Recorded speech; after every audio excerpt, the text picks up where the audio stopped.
So ఇట్లా టమాటా అయిన తర్వాత కారం ఎంత అవసరమైతే అంత,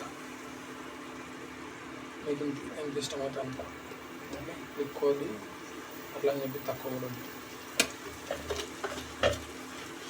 సాల్ట్ కూడా కొందరు సాల్ట్ తక్కువ తింటారు, కొందరు ఎక్కువ తింటారు కాబట్టి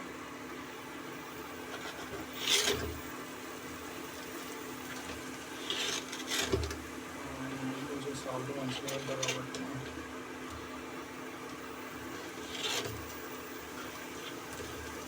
సాల్ట్ అనేది చాలా ఇంపార్టెంట్. సాల్ట్ కరెక్ట్ అయిపోతే పోయినట్టే కర్రీ.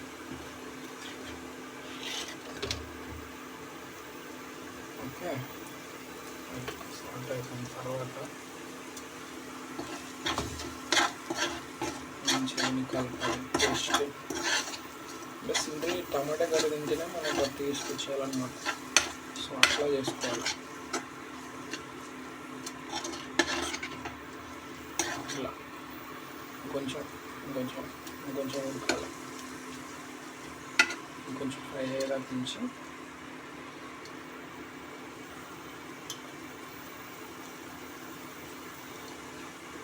ఇప్పుడు యాడ్ చేసేసుకొని పన్నీర్ యాడ్ చేసుకొని కొంచెం మెల్లగా కలపాలి. ఎందుకంటే పన్నీర్ అనేది మెత్త ఉంటుంది కాబట్టి కట్ అయిపోతుంది. అట్లా కట్ అయిపోకుండా ఉండాలంటే సో ఇట్లా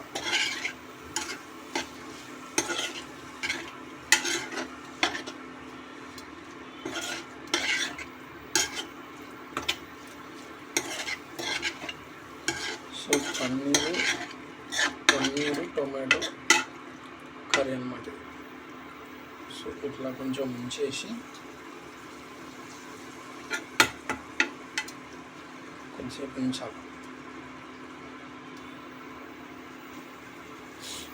ఎందుకంటే పన్నీర్ అనేది కొంచెం టొమాటోతో మిక్స్ అయిపోయి కరెక్ట్గా దీనికి జోడి కట్టింది అనుకో, అప్పుడు క్రేజీగా ఉంటుంది అన్నమాట. అంతవరకు జస్ట్ వెయిట్ చేసి జస్ట్ అట్లా మూత పెట్టేసుకోండి. కొద్దిసేపు ఆగితే అసలు ఇక బ్రహ్మాండమైన పన్నీర్ కర్రీ రెడీ అయిపోతుంది అన్నమాట. సో సింపుల్గా పన్నీర్ కర్రీ ఎట్లా చేసుకోవాలో చూద్దాం.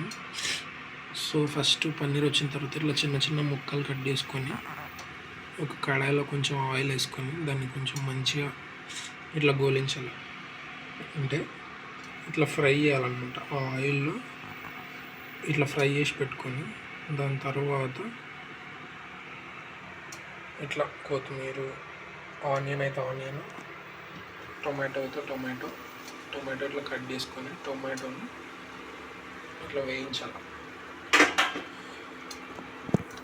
కొందరు ఆనియన్ వేసుకుంటారు. సో నేను ఆనియన్ వేయలేదు, ఎందుకంటే ఇది నేను వేరే వాళ్ళ కోసం కుక్ చేస్తాను కాబట్టి వాళ్ళకి ఆనియన్ ఇష్టం ఉండదంట. సో ఓన్లీ టొమాటో వేసిన. సో టొమాటో ఇట్లా వేసేసుకొని కరెక్ట్గా ఇది ఎంతవరకు అవసరమో అంతవరకు కరెక్ట్గా గోలించి మంచిగా టమాటో పేస్ట్ లాగా అయ్యేలాగా చూసుకోవాలి.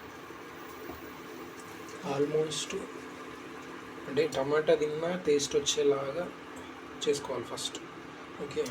దాని తర్వాత ఇది ఎప్పుడైతే ఉందో దీంట్లోనే మనం కొత్తిమీర యాడ్ చేసేసుకోవాలి. కొత్తిమీర మీకు ఎంత అవసరమైతే అంత వేసేసుకొని మంచిగా కలిపేసేయండి. కొత్తిమీర కూడా టొమాటోతో పాటు కరెక్ట్గా ఏమంటారు గోల్ అంటారు కదా, కరెక్ట్గా దాంట్లో మిక్స్ అయిపోయి కొత్తిమీర టొమాటో టేస్ట్ అనేది ఎప్పుడైనా సరే చాలా బాగుంటుంది. సో కొత్తిమీర కూడా ఇట్లా యాడ్ చేసేసి కొద్దిసేపు ఉంచాలా, ఆగపడద్దు. ఆగపడితే టేస్ట్ మిస్ అవుతుంది కాబట్టి. సో ఇట్లా ఆన్ చేసుకోవాలి. ఒక పాత్రలో దీన్ని సపరేట్గా పెట్టుకొని ఉంచాలి, రెడీగా పెట్టుకొని ఉంచాలి.